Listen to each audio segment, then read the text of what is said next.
मुख्यमंत्री महोदय ने मीडिया के सेक्शन में चर्चा कांग्रेस पर सीधा निशाना साधा है। कांग्रेस को झूठ बोलकर सरकार बनाती मल्लिकार्जुन खड़गे ने खुद को स्वीकार किया। ऐसे झूठ बोलकर कांग्रेस सरकार बनाने के लिए भी शर्म की बात है। यह वह बात है कि जो चुनाव के पहले भाजपा कह रही थी कि चुनाव से पहले कांग्रेस जितने गलत काम कर सकती है वह कर सकती है।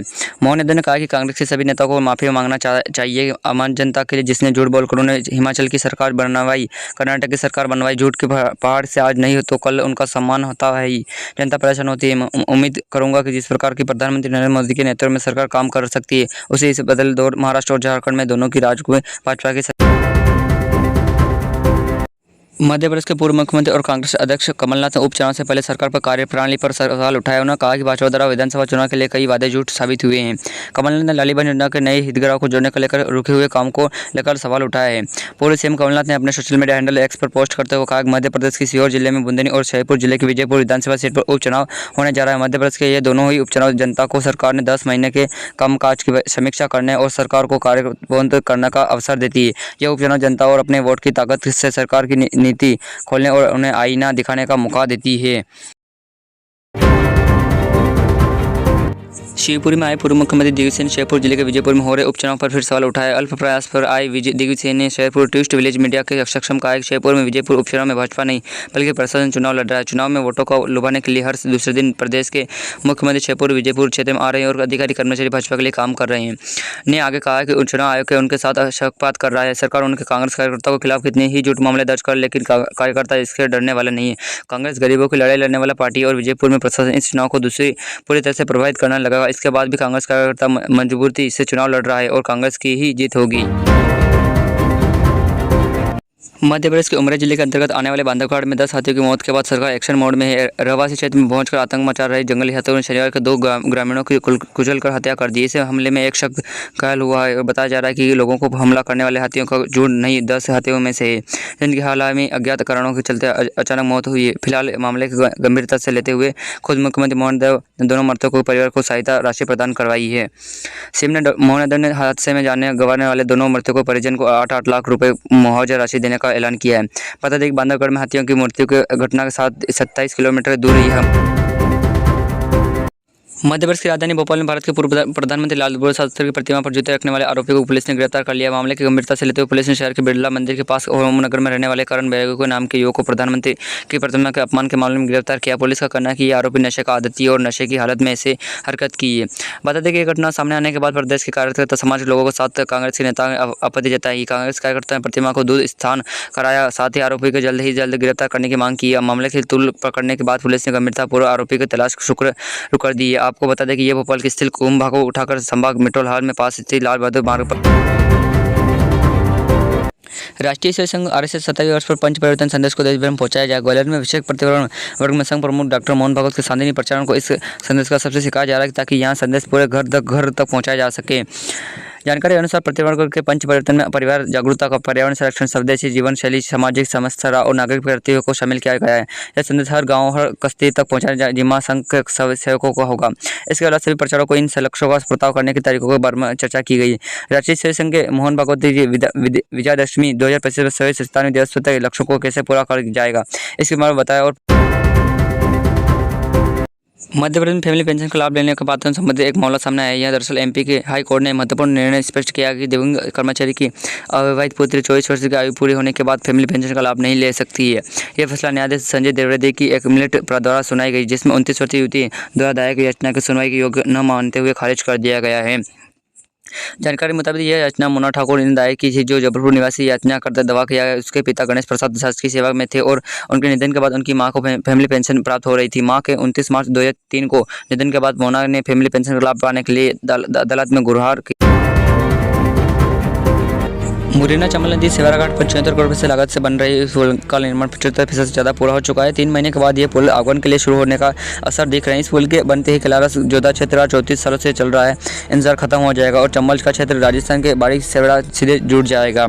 चंबल नदी के सेवाराघाट पुल पर राजस्थान सरकार ने 11 करोड़ रुपये से लागत से साल 1999 में पुल का निर्माण करवाया था जो 662 मीटर लंबे इस पुल का 251 मीटर लंबा हिस्सा राजस्थान के समय जो बन चुका है। लेकिन मध्य प्रदेश में चंबल घटियाला अभ्यारण्य की से नहीं मिलने के अवसर इसके बीच निर्माण एजेंसी ने पुल का पिलरों के बीच ही दूरी भी ग्वालियर में भगवान श्री कृष्ण ने अपनी लीलाओं से जीवन चरित्र के माध्यम से प्रकृति एवं गोवंश का महत्व एवं गांव की संस्कृति प्रत्यक्ष किया है। उनके जीवन का हर पक्ष प्रेरणादायक है। भगवान श्री कृष्ण के जीवन में हम सीख मिलती है कि मनुष्य हर प्रकार का कष्ट निवारण करने की क्षमता विद्यमान है।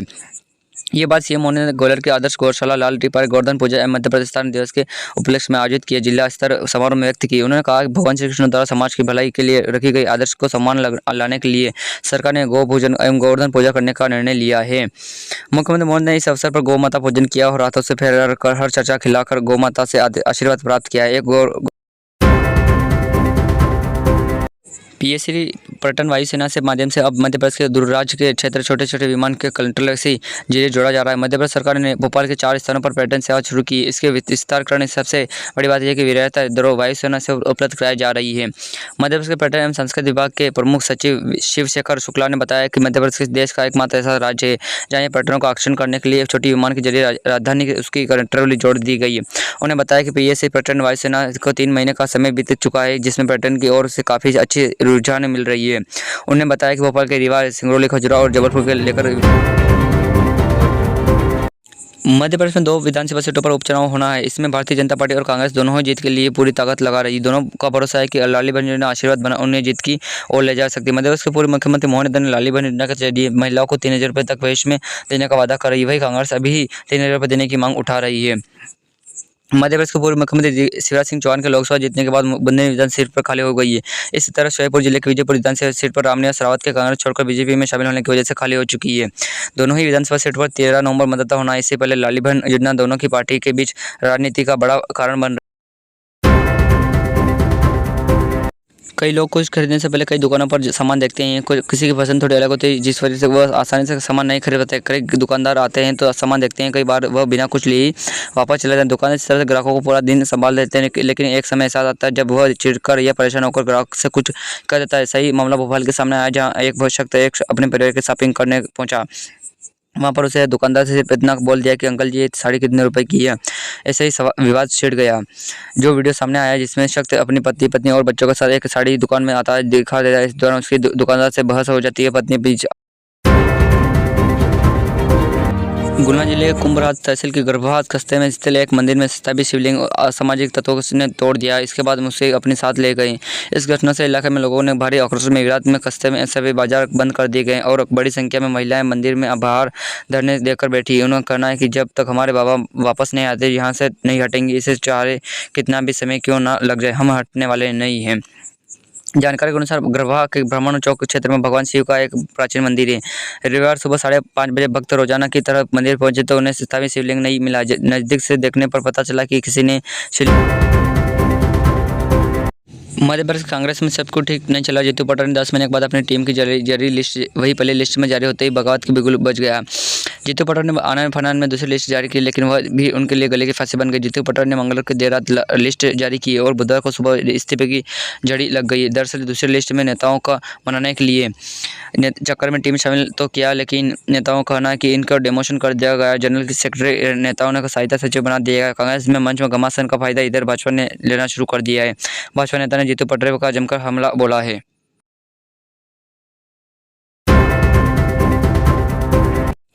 नालंदा कोल्ड लिमिटेड द्वारा नियमों का पालन किए बिना लेंटर आवंटित किए जाने को चुनौती देते हुए हाईकोर्ट ने याचना दायर की गई। हाईकोर्ट ने ज्येष्ठ एवं धार्मिकता और ज्येष्ठ अनुरोध शुक्ला ने बताया कि टेंडर प्रक्रिया में एनआरटी नियमों का पालन नहीं किया गया। जनरल कंट्रेक्शन ने आधार पर टेंस किया गया था। यूनियन ट्रेनर्स को निरस्त करते हुए नियमों का प्रक्रिया का पालन करना निर्देश दिया गया है। याचनाकर्ता मेहन सीमेंट पाइट ऑफ इंटर की ओर से दायिता याचना ने कहा गया था कि नालंदा कोलफील्ड लिमिटेड सिंगरौली जिले में इंटर पूरा माइंस निगम में कोयला की लोडिंग और परिवहन के लिए 3 साल के लिए इंटर जारी की गई थी। भस्म आरती के दौरान बाबा महाकाल के भस्म पर त्रिकोण, सूर्य, चंद्र और मुकुट लगाकर भगवान विशेष श्रृंगार किया गया। महानिवरण अखंड द्वारा बाबा महाकाल के भस्म अर्पित की गई है। उज्जैन के श्री महाकाल मंदिर आज रविवार को भस्म आरती के दौरान बाबा महाकाल के भस्म पर सूर्य, चंद्र और चित्रकूट लगाकर भगवान के उनका श्रृंगार किया गया। भक्तों ने इस विधि दर्शन का आनंद लिया। इसके पहले बाबा महाकाल का सुबह 4 बजे भक्तों को दर्शन देने के लिए जागे, जिसके बाद धूमधाम से भस्म आरती की गई है। विश्व प्रसिद्ध श्री महाकाल मंदिर पुजारी पंडित महेश शर्मा ने बताया कि कार्तिक शुक्ल पक्ष की तृतीय रविवार को बाबा महाकाल का सुबह 4 बजे जाएगा। भगवान सिंगरौली जिले के एक्सीडेंट का दिल दहलाने वाला वीडियो सामने आया, जहां बस और कार में जोरदार टक्कर हो जाती है। इसके बाद कार 50 फीट पीछे दौड़ जाती है। हादसे में कार में सवार 2 लोगों को घायल बताया जा रहा है। घटना शनिवार को सायं बरगना थाना क्षेत्र के बरसना बरगांव मुख्य मार्ग में गटेरिया घटित हुई। यह पूरी घटना वापस में सीसीटीवी में कैद हो गई। वीडियो के आधार पर पुलिस ने बस चालक को खिलाफ मामला दर्ज करने की जांच कर दी गई। बताया जा रहा है कि कार में सवार ड्राइवर शनिवार को करीब 5 बजे सायं वाहन मालिक सदैव वैश्य को 2 बच्चों को लेकर बंगवाड़ा घूमने के जा रहा था। जिससे वह गड़िया में पहुंचा तो उसके सामने तेज रफ्तार से शिवपुरी शहर में एक आश्रम से रह गए व्यक्ति को 2.5 साल बाद अपने घर परिवार में भूल गई याद वापस आ गई। प्रभु श्री अगस्त 2022 में एक होटल में वापस भटकते हुए मिले थे। उनकी मानसिक स्थिति ठीक नहीं थी। आश्रम में उनकी देखभाल की गई और धीरे धीरे उनकी तबीयत सुधार हुआ। प्रभु जी को अपने घर का पता और परिवार का अलग नंबर याद आने का आश्रम वालों ने उनकी परिवार को संपर्क किया। राजस्थान के राजबंद उनके भाई आश्रम पहुंचे और उन्हें घर ले गए हैं।